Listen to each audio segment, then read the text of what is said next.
Good morning, good evening, good afternoon, everybody, wherever you are. A very warm welcome to all of you to this very special webinar brought to you by the International Academy for Clinical Hematology around the globe and across the hematology field. And this is a live event, as you will see, brought to you immediately now from San Diego, actually. And this is a sort of a take-home message webinar. And this is the second year we've been organizing this, and it is proving to be extremely popular. I know many people are rushing to go to the airports, including some of our panelists. So I do apologize in advance if you may notice some noise coming from the airport, from the lounge. But I'm very grateful today to have Dr. Kharfan, Dabaja, Dr. Malard, Dr. Nagler, Dr. Manier, Dr. Bazarbachi, and last but not least, Dr. Zedain, who accepted to join us. And the principle is very simple, is about the take-home messages from ASH 2023. It is 11 a.m. in San Diego, 8 p.m. in Paris, 7 p.m. in London, 9 p.m. in Beirut and Jerusalem. And it is really a great pleasure to have you all with us. And thank you for joining and thank you for your loyalty. So the ASH 2023 in San Diego was, I would say, an incredible event. We've seen, for instance, the announcement during this ASH, although we'll not speak about it today, of the approval of the first gene therapy in sickle cell disease. An incredible number of anti-complement drugs in different HPN and other hematopoietic disorders. And if you look to the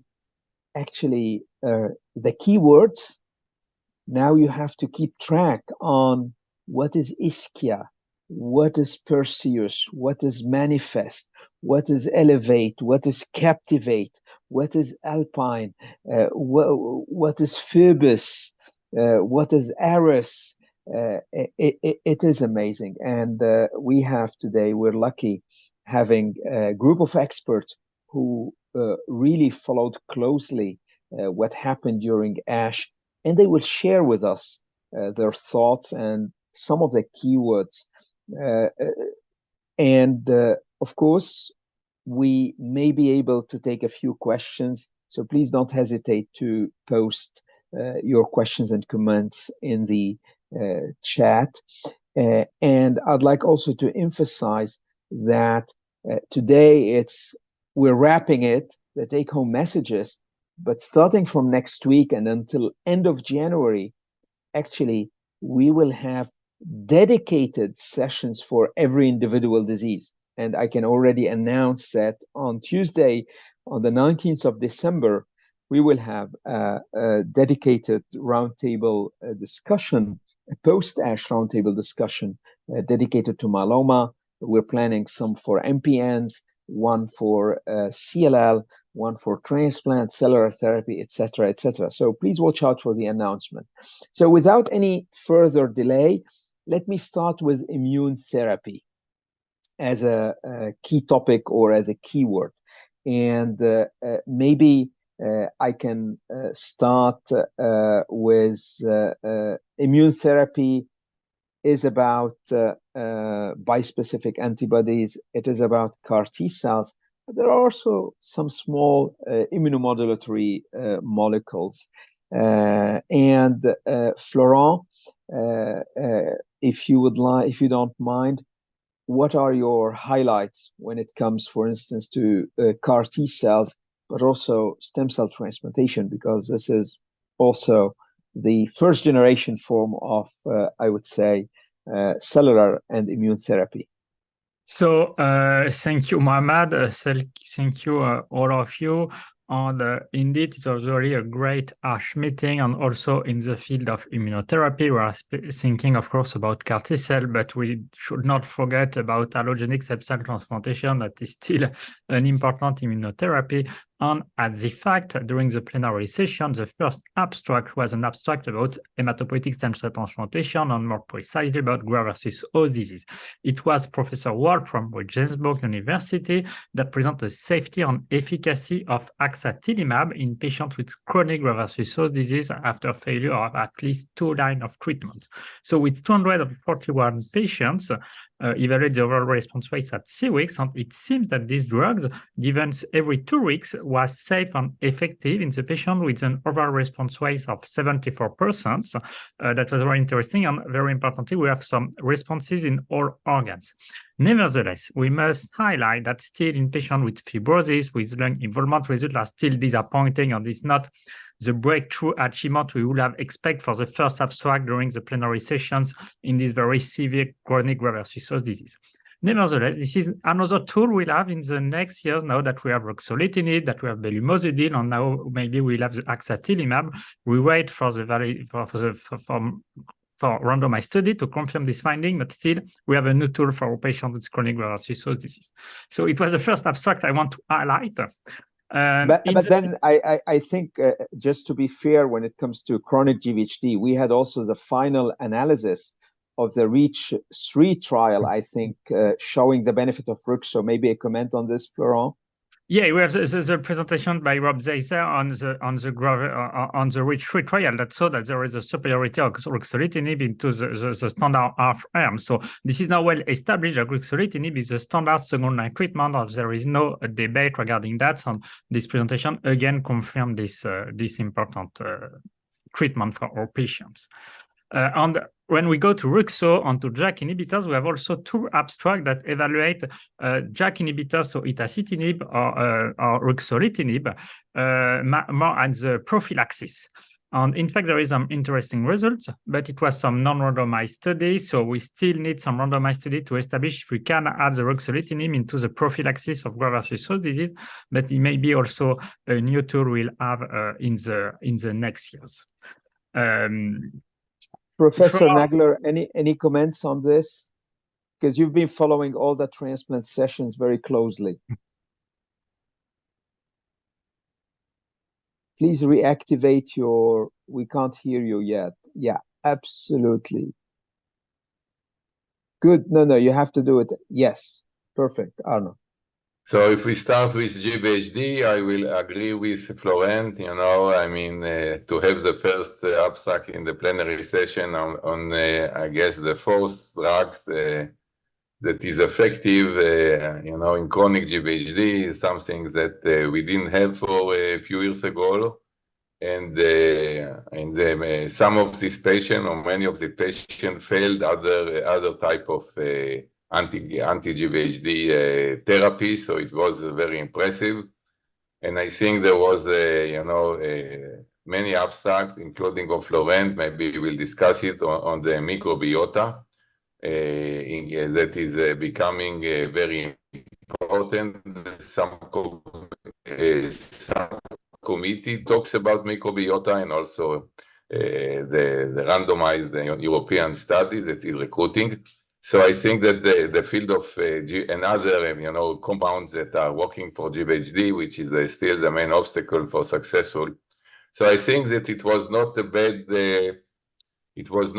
meeting for transplantation, because as a long-lasting transplant, when we hear the talks on ALL and how we have CAR T cells and the binding antibody you alluded to, I mean we think about that haplo transplant, maybe that transplantation maybe not to stay, but I'm now even coming from the late-breaking abstract, and was happy to see haploidentical transplant and reduced intensity conditioning still in the late-breaking abstract by a wonderful talk from Cassin from Vanderbilt, in which he showed the haploidentical transplant for sickle cell anemia. That was the main topic in this ASH, as usual.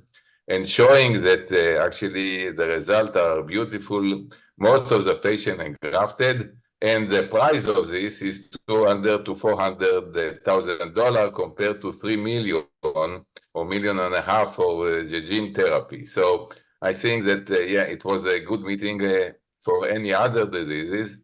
Immunotherapy, as you alluded, the bispecific antibodies, are flowing both in myeloma and lymphoma, but transplant was a nice meeting for transplantation. Thank you, Professor Nagler. So Florent, Professor Nagler alluded to the booming, I would say, of microbiota modulation, and you yourself presented data in steroid refractory acute GVHD, and he mentioned now randomized trial to improve survival thanks to microbiota modulation. Any thoughts on this? Yeah, so yes, so we have some very good data. We say that now there is ruxolitinib standard second-line treatment for patients with also acute graft-versus-host disease, but still we have a lot of patients that are going to fail, and we need some new treatment, in particular for the GI graft-versus-host disease. And in fact, with the microbiota therapy, we have some very good results with some high response rate. And in patients that has responded, we have some very good overall survival that indicate that the patient will respond and that we don't have any secondary failure since they are still alive at 1 year. And this is some clinical result we have. We have also an ongoing randomized clinical study that try now to be more in preventive approaches by giving some FMT product daily to the patients before and after the conditioning regimens. We plan to include more than 300 patients in several centers in Europe, and we plan to improve the patient's overall survival. So this is a very ambitious objective because really plan with the microbiome to have some more patients alive at 1 year, but it's very, very promising. And in fact, when we go look at the abstract, there is still a lot of abstract that look more in details to the impact of microbiome. And now we start to understand really what are the mechanisms of action. It will involve the butyrate, it will involve the short-chain fatty acids, the interplay with the enterocyte. So now we have also really an explanation that explains that yes, microbiome is not only correlate with the graft-versus-host disease and survival, but there is a direct mechanism of action, how the microbiome modulates the immune systems, and why if we modulate the microbiome will be effective to treat graft-versus-host disease. So it was, of course, very exciting.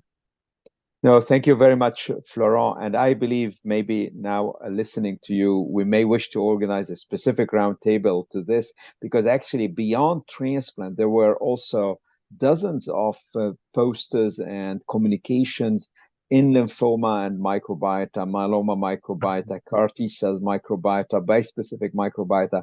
So thank you very much. I know Professor Kharfan Dabaja is about to board his flight back home to Jacksonville Mayo Clinic. So, Mohamed, you were following the CLL space, I would say. And let me start in a traditional manner.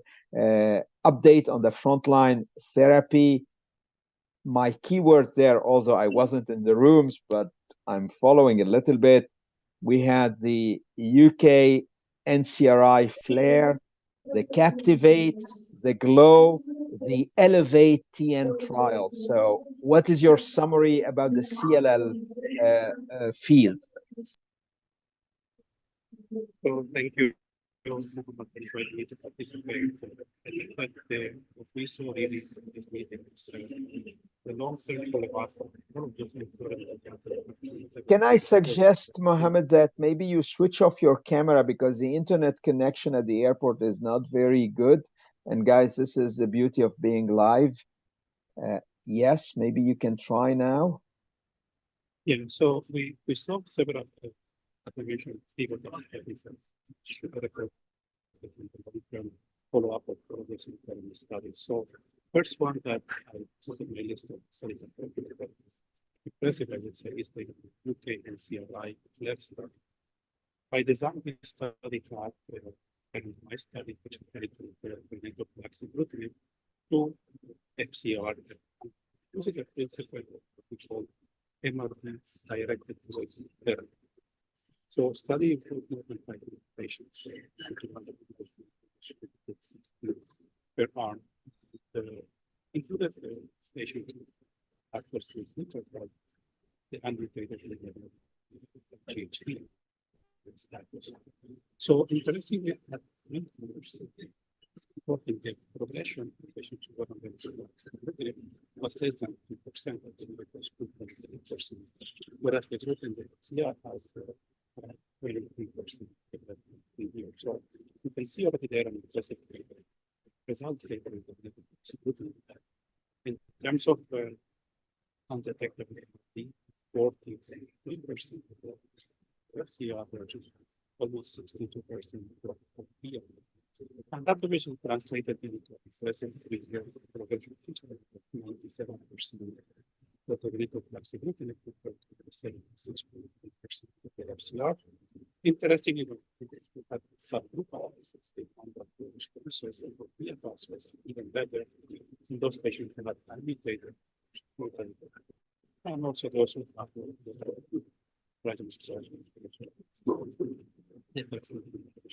so interesting study.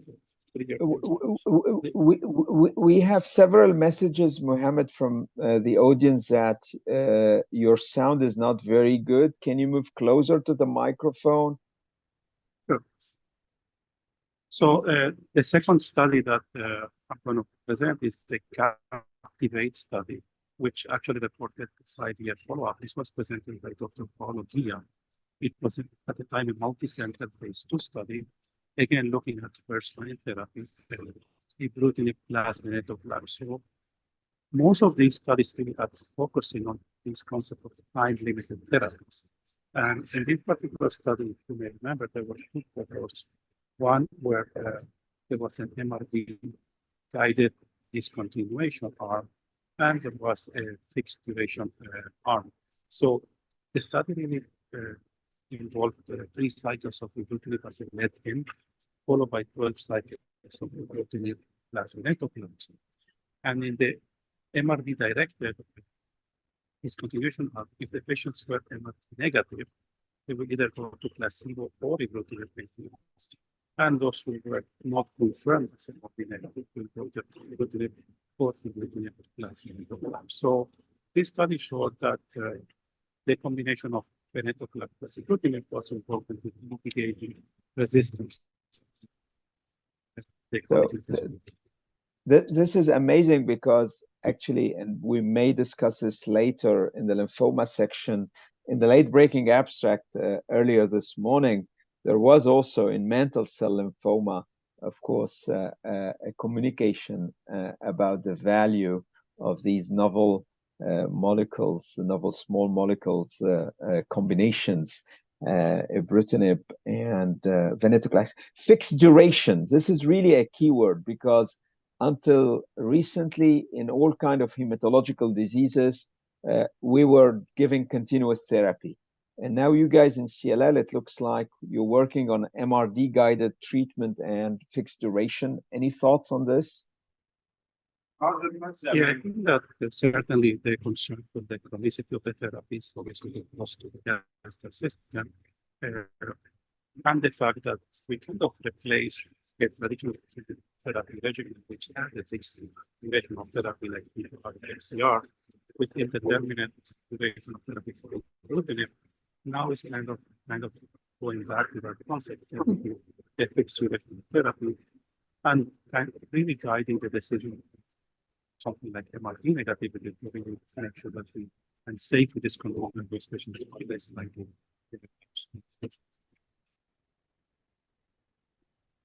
Any comments? Yes, please. So the third study I found interesting was the GLOW study. This study reported follow-up after 57 months. So this study again, including venetoclax versus chlorambucil.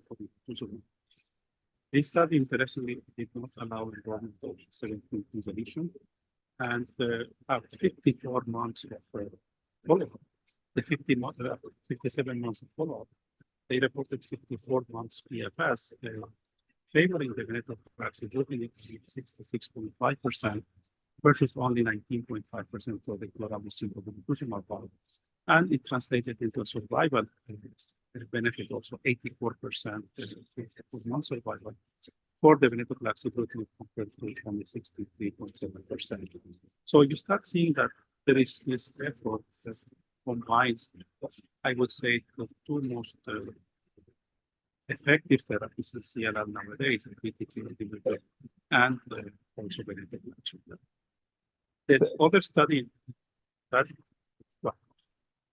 no, I was about to ask you, so ibrutinib first generation BTK inhibitors, any thoughts on, do we have things about the other BTK inhibitors, acalabrutinib, zanubrutinib? So that's a nice segue into the ELEVATE and stuff. This again also evaluated patients who were CLL treatment naive, and it reported a follow-up, median follow-up of 74 months, so exceeding now 6 years of follow-up. This study, if you remember, evaluated acalabrutinib with or without obinutuzumab versus obinutuzumab chlorambucil, which at the time was considered a okay comparison arm, I would say.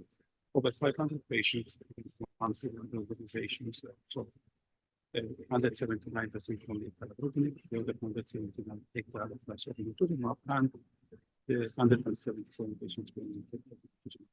This study involved patients of advanced age, so 70 years older, and it has been reported several times. The ELEVATE study reported at 28, 47, and 58 months, and now at 74.5 months, showing that acala with or without with or without obinutuzumab was better than chlorambucil obinutuzumab. And this study did allow 17p deletion, but it was extra exclusion criteria. 6 years progression-free survival, 78% for the acala obino, 62% for the acala, and only 17% for the chlorambucil obinutuzumab.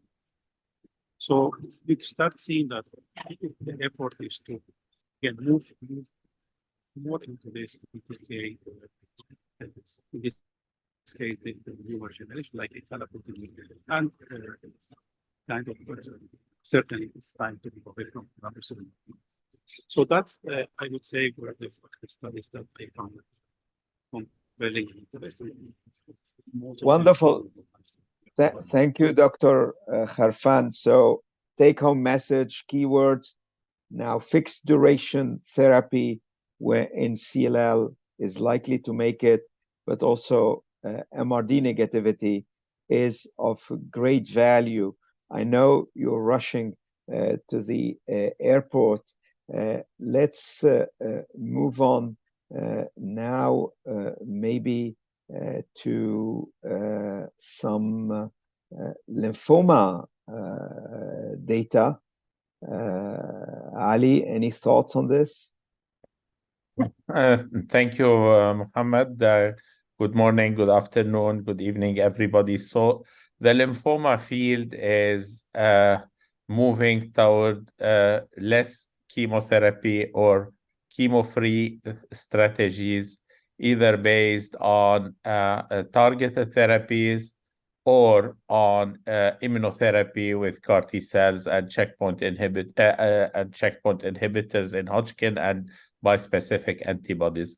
So I would like to highlight very few abstracts on lymphoma. Of course, it's impossible to cover all what has been presented at this ASH meeting. So as you alluded, Mohamed, in the late-breaking abstract session, Michael Wong from MD Anderson presented the results of the randomized trial of 24 months fixed duration ibrutinib venetoclax versus ibrutinib placebo in relapse refractory mantle cell lymphoma. And the results were quite impressive. So the median PFS increased from 22 to 32 months with the combination treatment, and actually by FDA censoring from 22 to 42 months.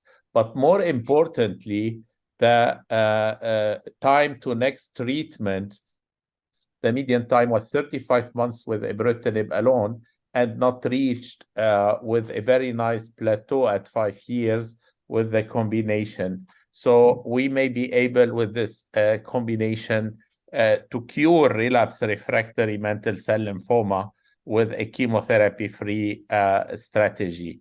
And another practice-changing... just to highlight for our audience, the trial that you were alluding to is called the Simpatico trial. Yeah, absolutely. So if you want to look to the publication, look for this another keyword, Simpatico. Sorry to interrupt. Ali, if I may interrupt, I mean, Drelling asked at that for this abstract and presentation about is the combination with rituximab in mantle cell lymphoma dead. So what would you, and the answer was that both of them are legitimate, and I mean, no way to compare between studies, but the doesn't look so different. What would be your comment on this? So I don't think that rituximab is dead in mantle cell lymphoma, or at least anti-CD20 monoclonal, because we have French ELISA data showing that obinutuzumab in first line is maybe superior to rituximab, and a strategy of obinutuzumab, DHAP, autotransplant, and post-transplant maintenance with obinutuzumab is yielding unbelievable long-term PFS, probably curing most patients. And this was a major criticism of the Harmony study that was done mainly in Germany, but also in other European countries, where 45% of patients did not receive rituximab post-transplant maintenance. So I think that monoclonal antibodies, anti-CD20, are still key treatment in first-line treatment of mantle cell lymphoma, but probably for the minority of patients who relapse after transplant, or who are transplant ineligible, then a strategy without anti-CD20 is not shocking for me, with such as venetoclax, ibrutinib, or other BTK inhibitor. Thank you. Fantastic. What is your other second choice, Ali? So my second choice, I think this is a practice-changing new standard of care for first-line treatment of elderly patients with Hodgkin lymphoma. So you know that the randomized trial of nivolumab AVD versus brentuximab AVD has been presented at ASH and at ASCO, and that the preliminary results with short follow-up are showing some superiority of nivolumab. We need a longer follow-up for the whole trial. This is the SWOG study. However, a subgroup analysis of patients older than 60, and in general, you know that it is challenging to treat elderly patients with Hodgkin lymphoma, has been presented at this ASH meeting, 97 patients.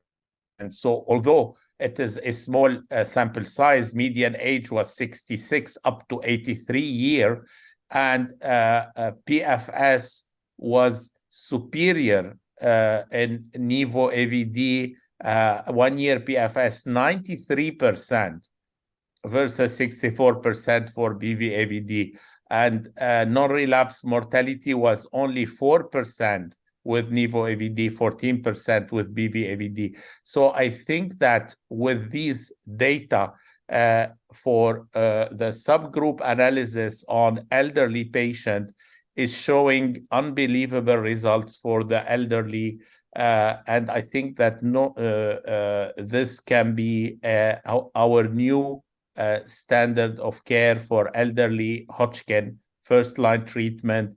I don't think that a longer follow-up will change the data for this subgroup of patients. We definitely need a longer follow-up for the bulk of the study, which are the young patient with Hodgkin lymphoma.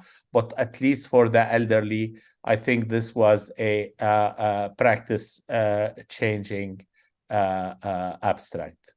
But I guess in Hodgkin lymphoma, there are two peaks, one in the young and one in the older adults, and they were hard to treat. So really, the figures you're showing are impressive. Actually, you're curing them because at the end of the day, they will live long. And at a minimal expense in terms of toxicity. Fantastic. The third abstract I wanted to talk about is from the NIH, from the NCI, and I found by Christopher Melanie, and I found the results of this phase 1b, phase 2 study of multi-targeted therapy with venetoclax, ibrutinib, prednisone, obinutuzumab, and lenalidomide, called the VIPER study in relapse refractory diffuse large B-cell lymphoma. The results are quite impressive. So the rationale for this study is to have multiple targeting of BCL2 with venetoclax, a B-cell receptor with ibrutinib, anti-CD20, etc. And 50 DLBCL were enrolled, including double hit and triple hit and patients. So overall, 52% were GCB and 48 non-GCB. And median of prior therapy lines of treatment was 3 up to 9, and 40% were post-CAR T. I mean, this is a population that has extremely poor prognosis. Overall response rate was 54%, CR rate 38%. That's overall. But if you focus on the non-GCB, the CR rate was 62%, 53% in the high-grade double-hit BCL2. I mean, for double hit, and the 2-year PFS in high-grade BCL was 47%, double hit BCL2 38%, non-GCB 38%. We're talking about 2-year PFS, and 40. It's only in the GCB that the PFS was low, so I think 8%. So this treatment was well tolerated, rare febrile neutropenia, and I think that the durable remission in the non-GCB and the double hit are quite impressive, and particularly in a population of heavily pretreated refractory post-CAR T DLBCL. So we can still offer a patient with double hit, triple hit, and non-GCB long-term PFS with this regimen. Excellent. Thank you very much. We have again Dr. Kharfan Dabaja, maybe with a better connection, because there was the topic of relapse CLL, which we didn't tackle and which was also a highlight of this ASH. Mohamed, any thoughts, any take-home messages there? Yeah, let me see if hopefully my connection is better now. It looks like a little bit better. Yeah, so I'm going to try to be brief here, but in terms of the relapse refractory CLL, I would say there were two important updates. There was one update on the Alpine study. Some of you may remember the Alpine study was presented at the ASH23 late-breaking session. And this study actually looked at patients with relapse refractory CLL, comparing two BTK inhibitors, zanubrutinib against ibrutinib. over 600 patients, one-to-one randomization, and they reported follow-up at 36 months. So it not surprising that it continues to show an advantage favoring zanubrutinib with 3-year PFS of 65.8%, which is only 54.3%. So also when they did subgroup analysis, the benefit of zanubrutinib really was seen across the different subgroups, including patients who have 17p deletion. Pirtobrutinib is a drug that has been recently approved for CLL, it had been previously approved for multiple lymphoma, and we saw some data on the updates of the Bruin study, again showing around 30 months of follow-up. These are patients who have failed BTK, some of them even have failed BCL2 inhibitor. So this was a nice study presented by Dr. Boyak and colleagues, where they look at data of over 280 patients that have received 5 BTKI.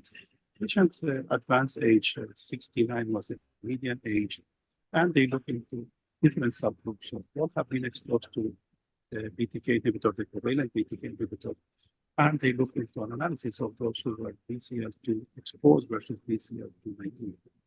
And it was interesting to see that even though there was an overall benefit of pirtobrutinib, it appears to be yielding a better progression in patients who have BCL2 naive. So obviously, it's reflecting the fact that those who may have been BCL2 exposed, it have been those who have been treated and more aggressive disease biology. So I would say that those are really, in my opinion, the interesting studies. There were many other studies looking at novel BCL2 inhibitors being evaluated at different times in therapy. I would say that these are the major studies that were reported. Superb. Thank you very much. And just to close with this so-called, I would say, lymphoid chapter, one other highlight is about the role of anti-complement in cold agglutinin disease.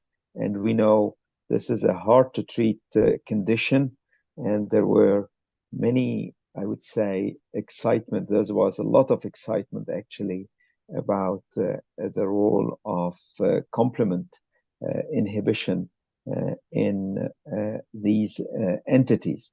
Let's move now, guys, to the myeloid space.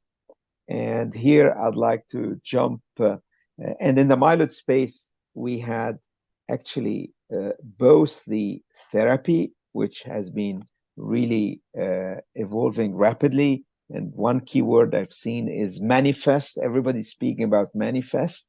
But also, we've seen a lot of communication about genomics. It looks like that genomics in myeloid diseases is currently the way to dissect all of these entities and have personalized therapies. So Amer, the floor is yours to give us your take-home message. Yeah, no, thank you so much for the invite, and I hope you can hear me okay. It's actually, as I'm sure it has been for all of you, a very busy ASH, and trying to kind of catch up on all the updates in multiple myeloid diseases, MDS, AML, and myelofibrosis. So I think the overall theme, I have to say, it doesn't seem to be any practice changing. You know, this is like what I get asked often, is that when you go back to the clinic on Wednesday, is there something I need to do different when I see a new patient? And I can't say there is anything on the myeloid front, whether it's MDS, AML, and MPN. But there is incremental progress, I would say. So maybe kind of going in general themes. I think the main theme in AML, after we have seen, I think, a tremendous progress over the last 6 years with 11 new drugs approved since 2017 in the US, things have slowed down a little bit, but the most exciting new agents have been the menin inhibitors. And there has been a number of those. The most advanced one is the Syndax product, which is called revumenib. In this ASH, there was an update of that study, which uses the drug as monotherapy to treat patients with NPM1 and MLL, or also known as KDM2A mutated or rearranged AML and ALL. And the paper for the dose escalation part of this was published later this year. What was published in a late-breaking abstract was an update looking at the expansion cohort of that study. And there were no surprises, which was a good thing. So the overall response rate, the CR, CRH, remained above 20%, closer to 25%. And the durability of the response was 6 months. So for me, given that the side effects of this drug are generally very limited, it's QTC prolongation, which is really mild, as well as differentiation risk, which has to be monitored and managed the same way you do it for IDH inhibitors. In my opinion, the data that has been presented are sufficient for approval, and I expect this drug to be approved in the year 2024 to be the first as monotherapy. I think this would be an important development because currently in the refractory lab setting, we have FLT3 inhibitors, which cover 30% of patients. We have IDH1 and 2 inhibitors, which cover around another 20%. Now, the revumenib, the initial submission is going to be on MLL rearranged. This was the expansion, which is a small subset of patients. But I think where the bigger impact would be is in the NPM1, which is around 30% of patients. This is going to be later because the bar is higher in terms of what you need for a response. And I think there is a number of other menin inhibitors that are also quite promising. One of them is from Cura Oncology, which is ziftomenib, as well as one that was presented for the first time in this ASH from J&J, a bunch of numbers after the J&J, I cannot remember them, but it's another menin inhibitor that, again, showing good data. There was a differentiation death early in the cohort, but after they adjusted the dose and used step-up approach, overall, it was well tolerated. Response rate seems to be very good. So it's clear to me that a monotherapy of one, at least of those agents, probably more than one, are going to be approved over the next couple of years. We already moved to the combinations where I think there is going to be a huge potential for these drugs. And actually, not only combinations, it's somewhat of a direction that's being followed in multiple myeloma and CLL, where you are doing drugs early on, but also moving to the oral space. So these menin inhibitors are oral. We have venetoclax and azacitidine, and one of the abstracts presented was a triple oral therapy of revumenib, a menin inhibitor with oral decitabine, and venetoclax, triple oral therapy for AML. Very small cohort from the MD Anderson, 9 patients or 10 patients, but all of them achieved the response. So I think this is clearly opening the door for how AML treatment in the future is going to look like, in my opinion, with oral therapies, combinations early on. Aside from this, there are like a number of presentations. So we can say, Amer, that menin inhibitors are the family that we should watch out in the near future, because obviously, just imagine you would give hypomethylating agent, oral drug, venetoclax, oral drug, and a menin inhibitor, oral drug, for an elderly AML and median ages like 70 plus. This would be amazing. So really, I believe this is a huge advance. And by the way, because you mentioned NPM1, there was also a very nice randomized trial from the UK about the role of transplant in NPM1 positive AML with or without FLT3. And the benefit of transplant is exclusively in the MRD positive patient. But I wanted to highlight this, and that goes together with the fact that maybe we don't need transplant anymore to cure these patients, except the MRD positive one. And now we have the targeted drugs. Fantastic. Yeah, no, I'm gonna leave the transplant components to you, because I have to say the MRD relationship to transplant has been one of the most puzzling things. We kind of moved from a direction where if you are MRD positive, you are almost as a relapse patient, and transplant does not work, all the way to patients, based on last year, patients going in Florida relapse to transplant. So I think this is an area that, in my opinion, needs additional work. But to the same theme you mentioned, triple oral therapy with a menin inhibitor, There have been also presentations with triple oral therapy with IDH inhibitors, with oral decitabine and venetoclax and FLT3 inhibitors.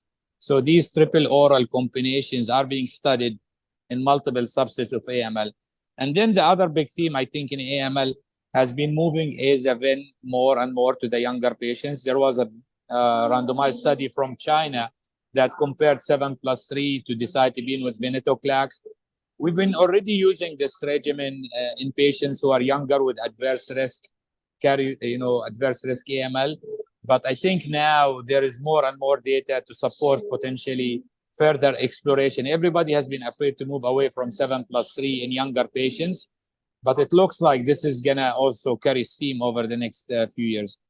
In MDS front, there also has not been kind of major updates in this ASH, but the major updates actually happened this year in ASCO, where luspatercept, which is a transforming growth factor pathway ligand trap, was shown to be positive against ESA in the frontline setting in lower risk MDS patients, regardless of the presence of ring sideroblast. And based on this, the FDA, this was an interim analysis of the COMMAND study. And based on this, the FDA has approved the drug as a frontline treatment. This is the first time we have a drug that beats erythropoiesis stimulating agents in management of anemia of lower risk MDS patients. What was presented in ASH this year was the full analysis of that study. And in all honesty, there was not a lot of new data in that. It really largely mirrored the interim analysis and consolidated higher response rate and longer duration. I think there's still a very robust discussion regarding the benefit in RS negative patients and whether those patients should get luspatercept and ESA. There was also additional analysis from the imetelstat trial that also reported in ASCO and now published in Lancet just before the meeting a few days ago, confirming the benefit of imetelstat after ESA failure for anemic patients with lower risk MDS against placebo. The additional analysis looked at subgroup analysis as well as durability. And again, overall, consolidated, I think, the risk-benefit profile of this drug. This drug is in front of the FDA with a PDUFA date, I believe, in June 2024. And my expectation is that drug would be approved. And if it does get approved, actually it's going to have like very important questions about the sequencing of drugs, because we don't know how well does it work after luspatercept. And since luspatercept now is going to be used in the frontline setting, this will be, I think, a very interesting discussion. There was a second-in-class drug called CARE-050, and it's being positioned as the best-in-class against luspatercept. We'll see. The data, again, looks good. In high-risk MDS, not much. There was an update from the azacitidine phase 2 trial, which again showed the CR of 30% and durability of response. But all of us are eagerly awaiting the phase 3 Verona trial, which is azacitidine versus AZA. This is supposed to read out in the year 2024, as well as the sabatolimab trial, which is supposed to read also in 2024, the phase 3. We just published the phase 2 randomized trial. Both of those have a primary endpoint of overall survival. And I was joking in ASH that, it's in MDS, it's very tough in high-risk MDS to get anything approved without OS, while in myelofibrosis, as a way to pivot to myelofibrosis, they always seem to manage to get drugs approved based on spleen size reduction and symptom improvement. And I don't follow the space very well, but there was 2 phase 3 presentations for the BET domain inhibitor as well as navitoclax, the PCLX inhibitor. And those phase 3 trials, again, I think were somewhat mixed in terms of spleen size reduction, but there wasn't a lot of improvement in symptoms. So it's not very clear to me if those are going to be practice changing. It's not a straightforward approval, and I think there's a lot of debate on this. But I think it's going to be a very interesting year for myelofibrosis and MDS in 2024. So just a word to be fair, the MPN colleagues are not attending or participating, so they cannot defend themselves. But definitely we will have a special roundtable after ASH in the next few weeks before end of January, dedicated exclusively to MPN. It will be led by Dr. Naveen Pemaraju, by Dr. Tanya Jane, and many other colleagues. One quick questions to all of you guys. Any think about CAR T cells or cellular therapies in myeloid malignancies? I think maybe Mohamed can speak to that the most, but I think there has been an increasing interest in NK kind of cells for myeloid malignancies, and there was a high-profile presentation on this from the MD Anderson group. Again, like the idea being that you don't see icons and you don't see CRS and multiple, I guess, reasons why it could be superior. But I think we have struggled significantly in that space. But I'll let Mohamed kind of comment more because he knows more. Here you are alluding actually to the Don Thomas lecture, a fantastic lecture by Dr. Katie Rizvani from MD Anderson. Mohamed, you would like to comment on this? Well, I would say that at the present time, I was told the progress of AML. I wouldn't say that they really have reached the same level of impressiveness as it is in lymphoid malignancies, but now we have more than 6 years of follow-up. But certainly, the more difficult disease to treat seems to be less amenable to immunotherapy. We have seen that history even before therapy. So I would love to see not only this promising data, but actually whether these responses are durable. I think that we are not ready to celebrate big home run in malignancy for therapy. A lot of work needs to be done. There are several studies that have not yet reported or matured in this. So I would say that the field is active. It's moving forward, but I don't think that I saw something that I could say that I can take as Amer said earlier, like going back to the clinic on Wednesday to tell my patient, well, at least that I can support. So I think we need to continue to encourage our patients to enroll in these clinical trials, but I would love to see more follow-up. No, thank you. It looks like CAR T cells are still lagging behind, I would say, in the myeloid space. Although, well, the choice of the target is quite difficult, but our Chinese colleagues presented some interesting data where actually you have to use CAR T cells plus allogenic stem cell transplant because you have to rescue the hematopoietic system because otherwise it won't work. So that brings me, while we're talking about CAR T cells, to this alert from the FDA a couple of weeks ago about the risk of T cell malignancies, T cell lymphomas after CAR T cells. And this has been highly a big matter of concern during this ASH. And for instance, there was a meta-analysis about 6,000 or 7,000 of CAR T cells given to lymphoma and myeloma. And actually, it didn't prove to be a matter of concern. So I'd love to hear from all of you before switching to another topic. Well, I think that certainly. Go ahead. Arnon? Yeah, I think, in the session about bispecific antibody and CAR that Nizar from Calgary, conducted yesterday, there was a session about safety and management of toxicity of CAR T cell, a very good one. And on one hand, the note was that this was something, that was a bit expected, or the risk was, believed or expected even before, in the beginning of the day of the CAR. And this is why, the FDA and everybody asked for 15 years follow-up of these patients that receive CAR T cells, but the data are really limited. It's a very low number of patients, and we need more data and more follow-up, and also for secondary malignancies and other long-term complication or safety issue of CAR T cells. That this is not a major, limitation of CAR T cell for right now. This is what I got from. So, Arnon, you're not concerned, actually. Salomon, are you concerned about this alert regarding the risk of second primary malignancies?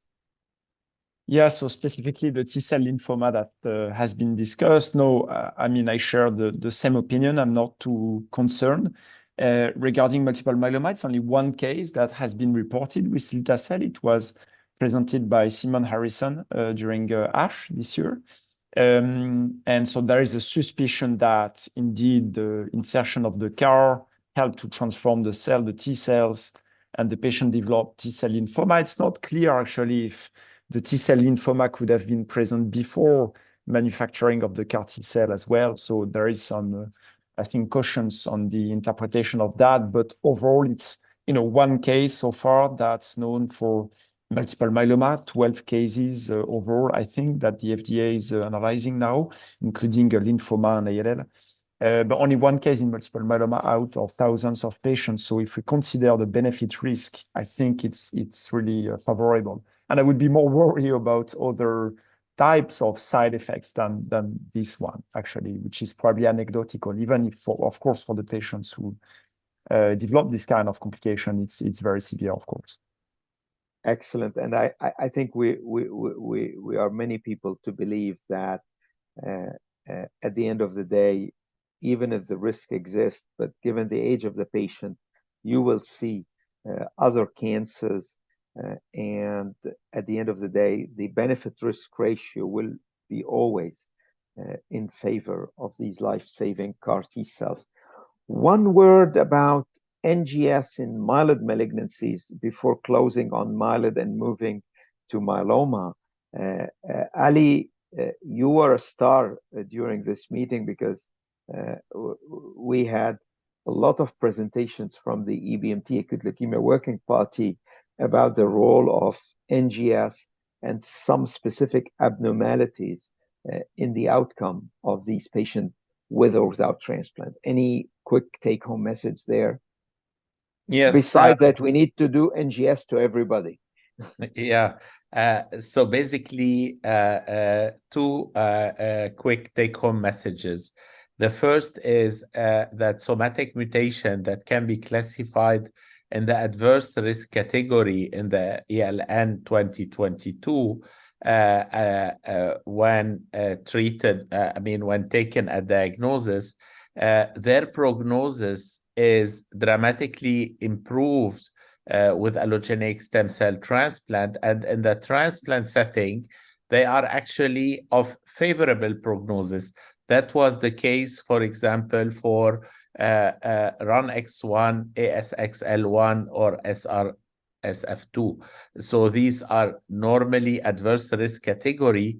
And we found that there for AML patients in CR1, allografted in CR1, their outcome is similar to NPM1 mutation. So that's a first message. The second is that DNMT3A has a prognostic value, but the prognostic value will depend on the karyotype and on the NPM1 and FLT3 status. So that was presented by Dr. Iman Abudelle. And in a patient with abnormal karyotype, DNMT3 has no value. For patient with normal karyotype, DNMT3 has a negative impact on post-transplant outcome for patient with NPM1 mutation and wild-type FLT3, or for patient with FLT3 ITD and wild-type NPM1, but did not have any value for patients that are double negative or double positive for NPM1 and FLT3. So it is really tricky. Patients that are reported to be of a worse prognosis, the triple positive NPM1, FLT3, and DNMT3 at diagnosis, in the transplant setting, they do very well. So allotransplant can again alleviate the poor risk associated with triple positive. So there are a lot of other messages, but we don't have time. Otherwise, I will take the whole webinar. Fantastic. Thank you very much, Ali. Now, last but not least, let's move for the last 10 or 15 minutes to the multiple myeloma. And multiple myeloma is always dominating, I would say, overcrowded rooms. And again, we had a few keywords, Ischia trial in the plenary session. 2 hours ago, in the late-breaking abstract, Perseus, but we have plenty of other acronyms. And Salomon, you've been following this very closely. So what are the take-home messages, I would say? And in the meantime, I'd like to wish a safe travel to those who have to take their flights. Thank you very much, Dr. Bazarbachi, Dr. Zedain, Dr. Kharfan, Dabaja. Salomon, the floor is yours. Yeah, thank you, Mohamed. Indeed, very rich ASH for multiple myeloma, many things. So we'll try to summarize some of the main abstract that were presented. So I would put first Perseus. So it was the first abstract of the late-breaking abstract this morning. I think it's probably the most important abstract for multiple myeloma at ASH because it's practice changing. So Perseus is this phase 3 trial frontline for patients who are transplant eligible, and they are randomized in 2 arms, either RVD with transplant and RVD and lenalidomide as maintenance, or the same arm with daratumumab. So DRVD, transplant DRVD, and daratumumab and lenalidomide as a maintenance. So large phase 3, 300, a little bit more than 350 patients in each arm. And we had the report with a median follow-up of 47.5 months. And in terms of PFS, it's highly significant in favor of the patients who received daratumumab. So at 4 years cutoff, we have 84% of PFS in the DRVD arm and 67 in the VRD arm, and again, very significant. The rates of MRD negativity were also much higher with daratumumab, so 75 versus 47 for MRD at 10 to the minus 5, and it was even more important at 10 to the minus 6, 65 versus 32. So we don't have yet, of course, a difference in overall survival because it's not mature. We'll need more follow-up for that. So that's the first abstract. And again, it's published today in the New England Journal of Medicine, and it will probably lead to the approval of these regimens, including the daratumumab as maintenance with lenalidomide. So go ahead. Here, Salomon, one comment. Congratulations to the co-authors, Dr. Sonneveld and colleagues. It's fantastic. But I would be provocative. Thanks to the Griffin trial 4 or 5 years ago, many people are already using Dara VOD. So what would be the practice changing except for approval, and reimbursement? Exactly. Maybe? Yeah, I mean, that's the point still is. So Griffin was approved by the FDA in the US. It's a phase 2, it's a randomized phase 2 Griffin, but it was not approved at the EMA. So, officially, if we get an approval from Perseus, and usually EMA needs, phase 3 for approval, and in many countries, actually, they don't have access to DVRD frontline. So I think it will bring access to this combination for many patients. And what's different as well is the maintenance with daratumumab and lenalidomide that we don't have yet. And the approval that we have in Europe is based on Cassiopeia, daratumumab VTD, but there was no maintenance that was labeled in Cassiopeia. So it was only induction and consolidation with thalidomide.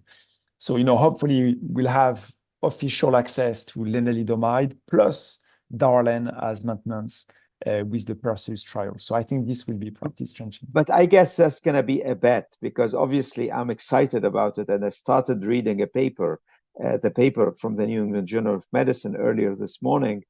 And there is a paragraph in the discussion where the co-authors acknowledge that it may be tricky for using doublet DARA-LEN maintenance because obviously we don't know what is the contribution of DARA versus LEN. But that's another story. Let's continue with the highlight, and we will debate this next week in the specific myeloma roundtable. What is your second take-home message?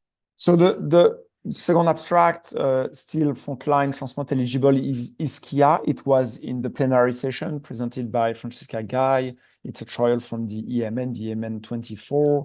And it's a phase 3 randomized between KRD and ISA KRD. So isatuximab is the other anti-CD38 regimens, and patients were receiving induction as well as autograft stem cell transplantation, consolidation, and a light consolidation phase. And the maintenance was standard of care maintenance, so mainly lenalidomide for those patients. The primary endpoint was MRD, and it was positive. So post-consolidation MRD rate at 10 to the minus 5 was 77 in the ISA KRD arm versus 67 in the KRD arm. So the p-value is at 0.049, so just significance. So the trial met these primary endpoints, and it was even more significant at 10 to the minus 6. So it was 67 versus 48 post-consolidation, so strong data at 10 to the minus 6. So it was an early report. We don't have yet survival data, but another interesting combination with 4 drugs for those patients who are transplant eligible frontline. So that was for the frontline part. We had also some reports on high-risk patients, and it was an IFM study presented by Cyril Touzeau, the IFM 2018-04, for patients specifically with high-risk cytogenetics, so DEL17P, T414, T4016. And the patients were receiving DARA KRD as induction and consolidation, and they were receiving the tandem autograft stem cell transplantation, and then DARLEN as a maintenance. So intensive regimen for those patients who are an unmet medical need, those patients with high-risk cytogenetics. We can see that the response rates were very good. It was 81% of complete remission after the second autograft stem cell transplantation, and the 24 and 30 months PFS rates were very good, 86% and 80%. So encouraging for those patients. But again, phase 2, not no control arm. So we'll see in the future how we can do for those patients, but perhaps that the tandem transplantation will be something important for them. Another abstract that I like kind of cherry pick maybe from ASH is the immunoprism study. So we move from the high-risk myeloma patients. Here it's for smoldering multiple myeloma patients. And immunoprism, it's a trial from the Dana-Farber Cancer Institute led by Irene Gabriel, and they treated high-risk smoldering multiple myeloma patients. So the patients where we assume that the risk of progression within 2 years is very high, more than 50%. And those patients were receiving teclistamab, so bispecific antibody targeting BCMA and CD3. It was an early report. It was only 19 patients reported, with 12 patients that were evaluable for response. They had received at least 3 cycles of teclistamab, but the data is very impressive because among those patients, the overall response rate is 100%, which is very good. But the rate of MRD negativity at 10 to the minus 6 is also 100% in ITT, considering all patients. It's not only evaluable patient, but among all patients, it was 100% of MRD negativity at 10 to the minus 6. So this is the first data we have of bispecific antibodies or even immunotherapies frontline. So here for smoldering multiple myeloma, but it's very impressive in terms of efficacy. And the good news as well is that the profile of toxicity was good.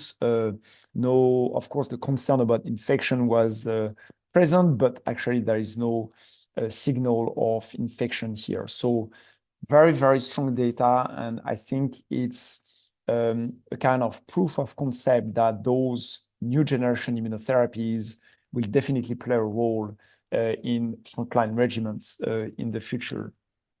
So if we're talking about yes. treating small entities, Salomon, Yeah. I was also happily surprised to see the phase 1/2 study about this new BCL2 inhibitor from Beijing in this 1114, translocation 1114 entity, because of course we all have in mind the disappointment from the Canova trial.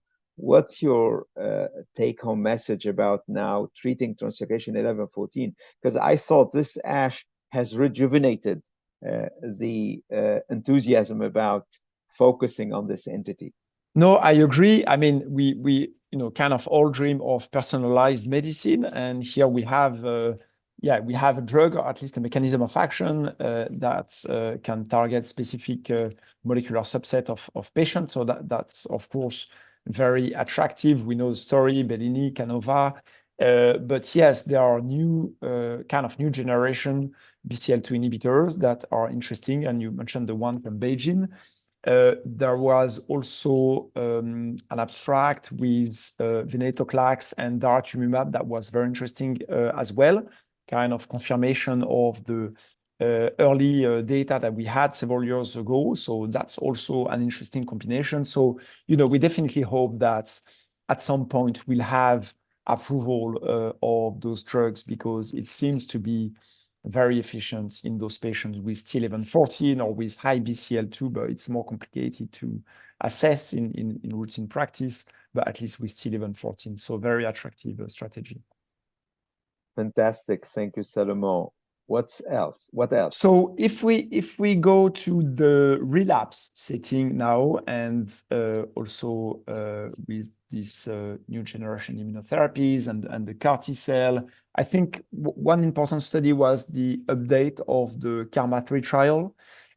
So we had earlier this year the results of KarMMa-3 phase 3 trial with ID cell, the BCMA targeting CAR T cell, randomized, so versus standard of care treatment for patients who receive 2 to 4 prior lines of treatment. We know that the trial was positive for PFS, but here they did a focus with a longer follow-up on the overall survival.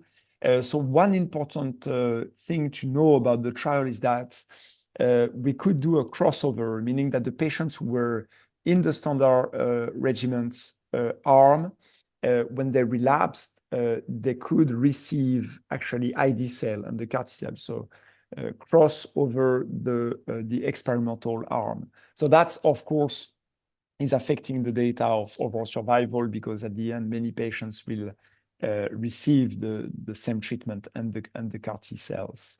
So it was actually 82 patients who did this crossover among the 132 patients in the control arm. So quite a large number, a large part of them. And the overall survival actually was not different between the two groups. It was 41 months for the ID cell group and 37 months in median for the control group.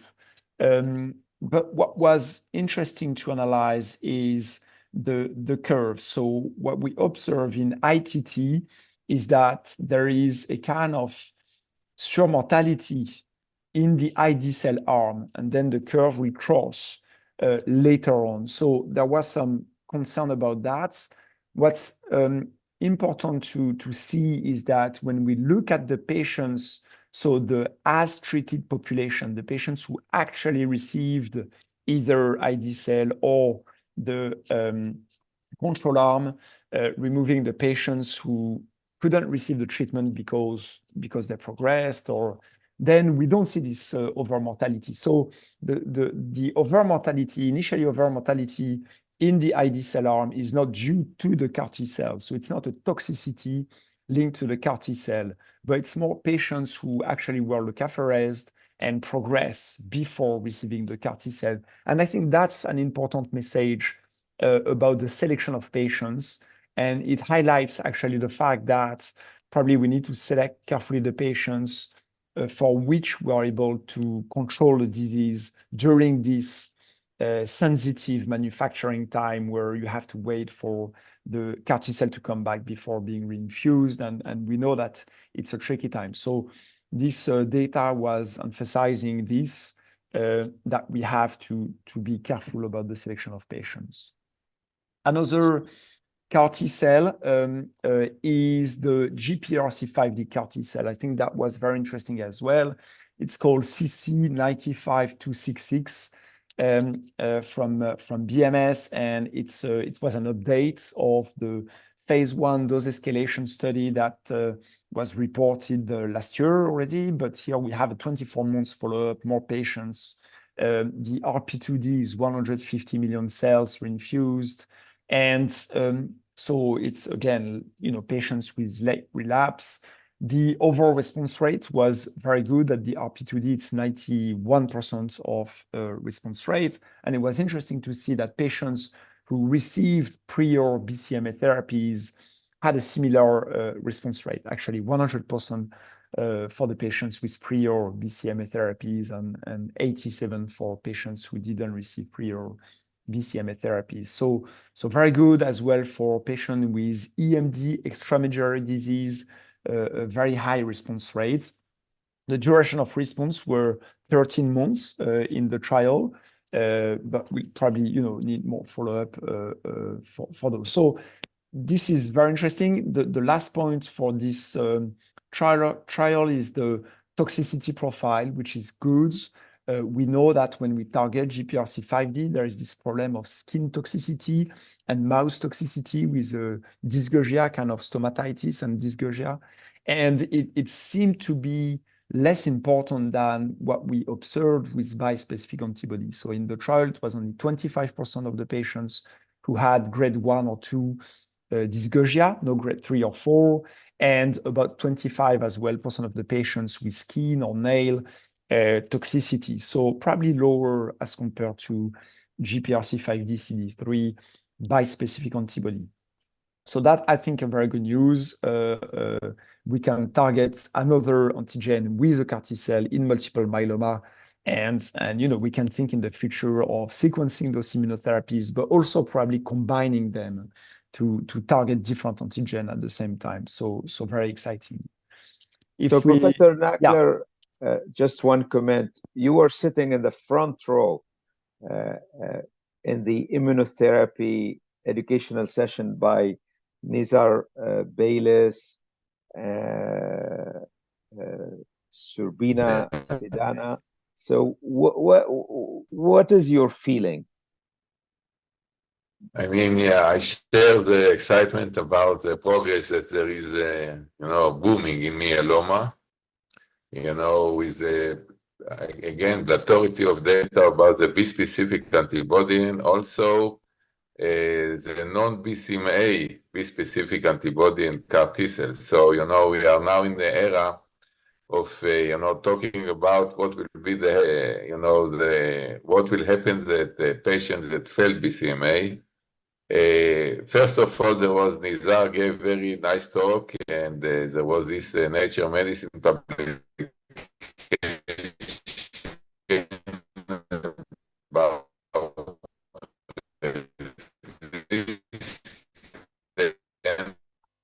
I think we cannot hear you, Arnon.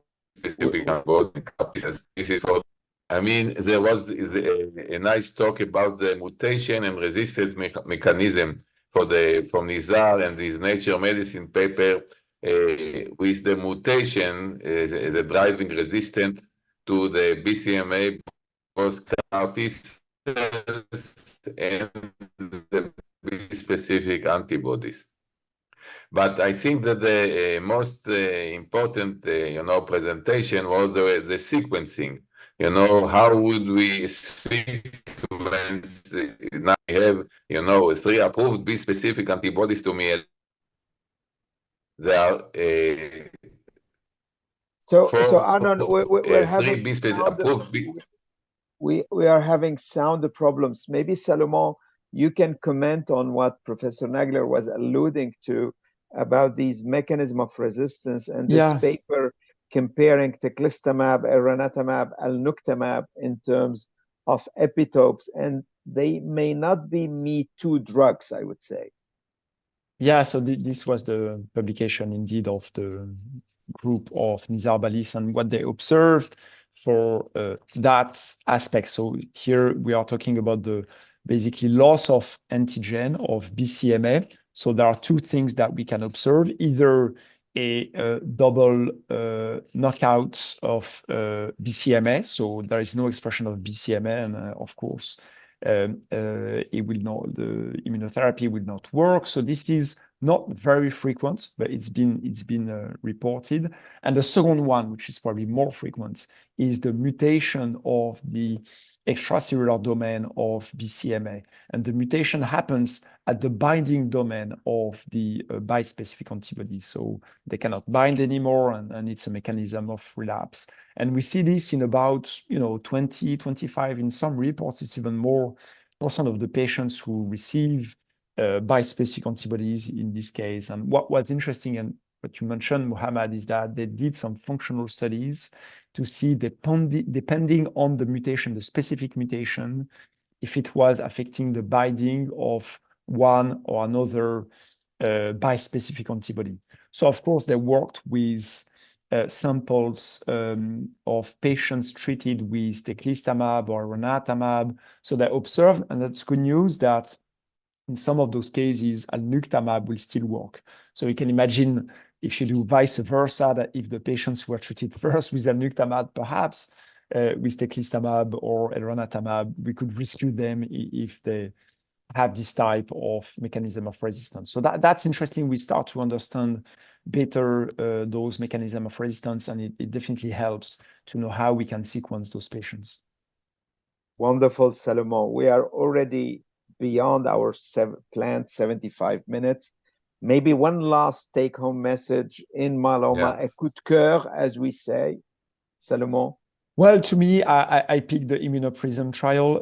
It's very early report. It's not because it's Irene Gabriel and we work with her, but it's because I think it's very encouraging to see this amazing response rates frontline of those patients with high-risk smoldering multiple myeloma with just some infusion of teclistamab. So, it's reassuring on the future of those immunotherapies, I think, frontline. But for the sake of fairness, there were also many other colleagues also asking to be cautious about treating asymptomatic patients. But this is, I would say, a lovely debate to have next week in our roundtable dedicated to myeloma. Well, we have come to the end of this live take-home message webinar brought to you by the International Academy for Clinical Hematology. We are here in San Diego. It is already actually 20 minutes past noon. I know it is 23 minutes past 9 p.m. In Central European Time. I would like to thank our panelists who really, despite the rush hour and they had to take their flights, they stayed with us and shared their most important hot topics, at least their feeling immediately after this ASH 2023 annual meeting. I would summarize this ASH as history in the making, because I would like to refresh some memories that in 2018, the ASH meeting was also held in San Diego. And there was a plenary talk, educational talk about how to move forward with gene therapy in sickle cell disease. We didn't speak about it today. 5 years later, this has been approved by FDA. So this is about acceleration. This is about innovation. And I'm convinced that we will cure more and more patients with blood diseases thanks to the collaborative efforts. And we at the ICH are extremely proud to contribute to disseminating knowledge and education because we believe that the outcome of patients depends on innovation, increasing survival, but also on educating the healthcare professionals. So with this, wherever you are, I wish you a safe flight back home. I wish you a good evening, a good night, a good day. It has been a true pleasure having you with us for this live event. And please stay tuned because we'll have a lot of post-ASH activities in the next 4 to 5 weeks. So see you very soon. Take care.